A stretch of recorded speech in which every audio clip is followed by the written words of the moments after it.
വന്നിട്ട് പോയാൽ മതി. വാ വാ വാ. ഈ നമുക്കില്ലാത്ത ഒരു കാര്യം പറഞ്ഞിട്ടങ്ങ് വിട്ടേക്കാം. ഈ നമുക്കൊന്നും ഇല്ലാത്തൊരു കാര്യം എന്താ പറയുക, ഒരു കാര്യം ചെയ്യരുതെന്ന് പറഞ്ഞാൽ അത് ചെയ്യും. അതെല്ലാവർക്കും ഉള്ളതാണ്. ചെയ്യരുതെന്ന് പറഞ്ഞാൽ ചെയ്യുക അല്ലേ. നമ്മളെ എല്ലാ കാര്യങ്ങളും ലംഘിക്കാനാണ് എല്ലാവർക്കും താല്പര്യം. നിയമങ്ങൾ അനുസരിക്കാൻ ആർക്കും ബാധകമല്ല, പക്ഷെ എല്ലാവർക്കും ലംഘിക്കാനാണ്. ഇത് ഒരൊറ്റ കാര്യം കൂടെ നോക്കിയിട്ട് നിങ്ങൾ ഇവിടെ ഇതൊന്നും നോക്കിയേ, ഇതും കൂടെ ഒന്ന് ശ്രദ്ധിച്ചോ. ഉറക്കെ കാണരുത്. ഈ നമ്പർ ആരെങ്കിലും കണ്ടിട്ടുണ്ടോ? എല്ലാവരും ഇവിടെ നോക്കിയേ. ഈ നമ്പർ ആരെങ്കിലും ശ്രദ്ധിച്ചിട്ടുണ്ടോ? വേളം വെക്കുന്നതിലേ ഒന്ന് കേക്ക്. 1930 കേട്ടിട്ടുണ്ടോ? ആരെങ്കിലും കേട്ടിട്ടുണ്ടോ? നമ്മുടെ ചെറുപ്പക്കാരെല്ലാം കേൾക്കണം കേട്ടോ, ചെറുപ്പക്കാരെല്ലാം കേൾക്കണം. 1930 ഇതെന്താ പറയാ, സൈബർ ക്രൈം ടോൾ ഫ്രീ നമ്പറാണ്. നിരവധി സൈബർ ക്രൈമുകൾ നമ്മുടെ സമൂഹത്തിൽ നടക്കുന്നു. ഇത്ര ആൾക്കാരുള്ളവരോട് പറഞ്ഞതേ ഉള്ളൂ. ഞങ്ങൾ ഇതുകൊണ്ട് എല്ലായിടയ്ക്കും നടക്കുക. ഇന്നലെയും പത്രത്തിൽ 20 ലക്ഷം രൂപ ഒരു പയ്യനെ നഷ്ടപ്പെട്ടു. 20 ലക്ഷം രൂപ, 10.85 കോടി രൂപയാണ് നമ്മുടെ കണ്ണൂരിൽ നിന്ന് മാത്രമായിട്ട് നഷ്ടപ്പെട്ടേക്കുന്നത്. ഈ സൈബർ ക്രൈം ഉണ്ടായിക്കഴിഞ്ഞാൽ ആൾക്കാരെ വിളിക്കേണ്ട നമ്പറാണിത് 1930 ടോൾ ഫ്രീ നമ്പർ. ഇതെന്തിനാ ഇങ്ങനെ എഴുതിക്കൊണ്ട് നടക്കുന്ന അറിയാമോ? ഞങ്ങൾക്ക് തലയിൽ കൂടെ വണ്ടി വിടുന്നുണ്ടല്ല. കാരണം എന്താ, ഇത് നിങ്ങൾ കാണുമ്പോൾ നിങ്ങൾക്ക് പെട്ടെന്ന് ഇത് നിൽക്കും. ഒരാൾ പറഞ്ഞിട്ട് പോയി കഴിഞ്ഞാൽ ശ്രദ്ധിക്കത്തില്ല, പക്ഷേ ഇത് കാണുമ്പോൾ നിങ്ങൾ മനസ്സിലിരിക്കും. 1930 1930 ഈ ടോൾ ഫ്രീ നമ്പറാണ്. ഈ സൈബർ ക്രൈം എന്താണെന്ന് നിങ്ങൾക്ക് അറിയാമോ? ഇതാണ് സൈബർ ക്രൈം. ചുരുക്കി പറഞ്ഞാൽ നിങ്ങൾ ചെയ്യുന്ന എല്ലാ ക്രൈമും, എല്ലാ പ്രവൃത്തികളും സൈബർ ക്രൈമിൽ നിങ്ങളുടെ പൈസ നഷ്ടപ്പെടാനുള്ള പരിപാടി ചെയ്തുകൊണ്ടിരിക്കുക ആൾക്കാർ. ഒന്നാമത് നിങ്ങൾ ശ്രദ്ധിക്കുക, നിങ്ങളുടെ ആധാറും പാൻ കാർഡും ബാങ്കിൽ ലിങ്ക് ചെയ്യണമെന്ന് പറഞ്ഞ് മെസ്സേജ് വരും. വന്നിട്ടുണ്ടോ? എല്ലാവരും ഉണ്ടെങ്കിൽ ഉണ്ടെന്ന് പറയണം. ഉണ്ടോ? ഉണ്ട്. അപ്പൊ നിങ്ങൾ എന്ത് ചെയ്യും? ലിങ്ക് ചെയ്യാൻ വേണ്ടി വിളിക്കുന്നവർക്ക് ഇട്ട് കൊടുക്കും. വിളിക്കുന്നവർക്ക് ഇട്ട് കൊടുക്കണം. നിങ്ങൾ നേരിട്ട് എന്ത് ചെയ്യണം? ബാങ്കിൽ പോകണം. ബാങ്കിൽ പോകണ്ടേ? അതിന് പകരം നിങ്ങൾ എന്ത് ചെയ്യും? ആരെങ്കിലും വിളിച്ചാൽ അവർക്ക് ഇട്ട് കൊടുക്കും. എന്നിട്ട് പറയും നിങ്ങളുടെ മൊബൈലിലേക്ക് ഇപ്പോൾ OTP വന്നിട്ടുണ്ട്, പറഞ്ഞു കൊടുക്കാൻ പറയും. അപ്പൊ പറഞ്ഞു കൊടുത്താൽ എന്താ പറ്റുന്നേ? നിങ്ങളുടെ അക്കൗണ്ടിലുള്ള പൈസ എല്ലാം ആൾക്കാർ അടിച്ചുകൊണ്ട് പോകും. എന്നുവെച്ചാൽ ചുരുക്കി പറഞ്ഞാൽ നിങ്ങളുടെ ആധാറും പാൻ കാർഡും ലിങ്ക് ചെയ്യണമെന്ന് പറഞ്ഞ് എന്തെങ്കിലും ഒരു മെസ്സേജ് വരികയോ അല്ലെങ്കിൽ ആരെങ്കിലും വിളിക്കുകയോ ചെയ്താൽ ഒരു കാരണവശാലും നിങ്ങൾ അതിനോട് റെസ്പോണ്ട് ചെയ്യാൻ പോകരുത്.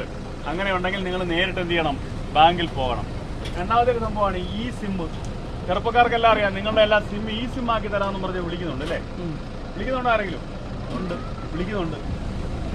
എല്ലാവർക്കും ഈ സിം ആക്കി തരാമെന്ന് പറഞ്ഞ് വിളിക്കുന്നു. ഈ സിം ആക്കിയാലുള്ള കുഴപ്പം എന്താണ്?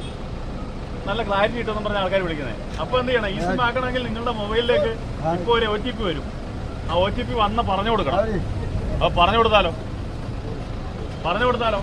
ഈ സിം ആക്കുന്നതിന് വേണ്ടി നിങ്ങളുടെ മൊബൈലിലേക്ക് ഒരു OTP വരും. അത് പറഞ്ഞു കൊടുത്താൽ നിങ്ങളുടെ അക്കൗണ്ട് ഡീറ്റെയിൽസ് മൊത്തം ആരാണോ ചോദിക്കുന്ന അയാൾക്ക്, എന്നുവെച്ചാൽ നിങ്ങളുടെ അക്കൗണ്ട് ഡീറ്റെയിൽസ് ഒരു കാരണവശാലും പറഞ്ഞു കൊടുക്കരുത്. ലോൺ ആപ്പ് ഇവിടെ നിൽക്കുന്ന എല്ലാവർക്കും ഫേസ്ബുക്കും വാട്സാപ്പും ഇൻസ്റ്റാഗ്രാമും ഉണ്ട്. ഇല്ലാത്തവരുണ്ടെങ്കിൽ കൊച്ചു പിള്ളേർ മാത്രമാണ് ഇല്ല അല്ലേ?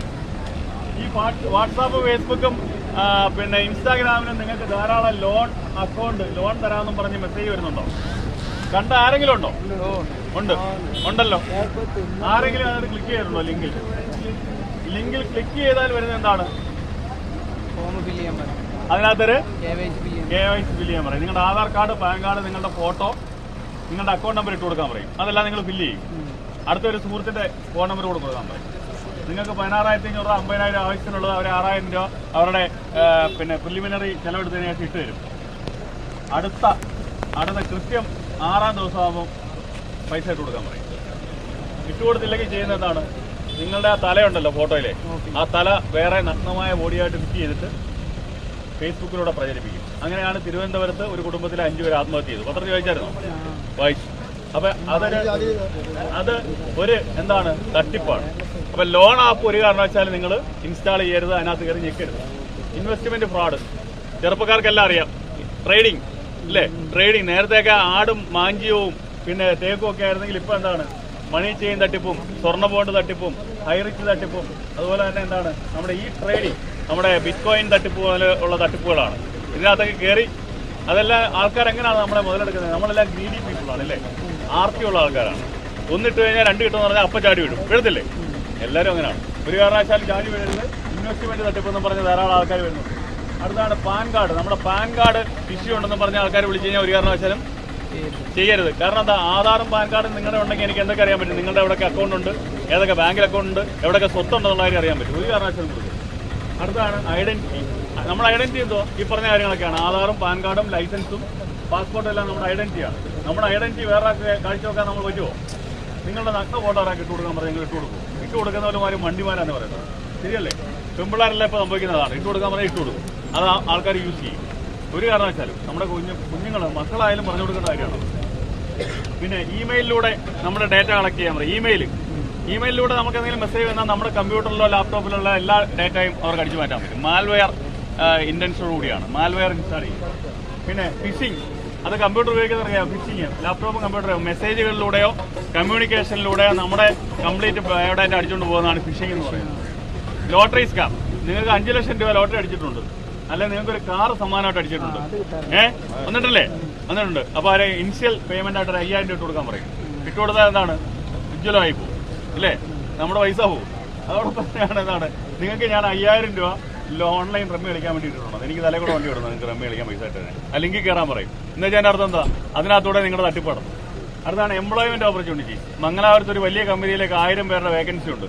നിങ്ങൾ ഇനിഷ്യൽ ഇൻവെസ്റ്റ്മെന്റ് ആയിട്ട് 1000 രൂപ വെച്ചിട്ട് കൊടുക്കാൻ പറയും. 1000 പേര് 1000 രൂപ വെച്ചിട്ട് പോകുമ്പോൾ എത്ര ലക്ഷമായി? തട്ടിപ്പായില്ലേ? ഇതൊക്കെ ഓർത്തിരിക്കണം. UPI ഫ്രോഡ്, നമുക്കെല്ലാം GPay ഉണ്ട്, ഗൂഗിൾ പേ അല്ലെങ്കിൽ Paytm ഒക്കെ ഉണ്ട്. അതിനകത്തൊരു ഇമെയിൽ UPI ID നമ്പർ ഉണ്ട്, അത് പറഞ്ഞു കൊടുത്താലോ പൈസ മൊത്തം പോകും. അടുത്ത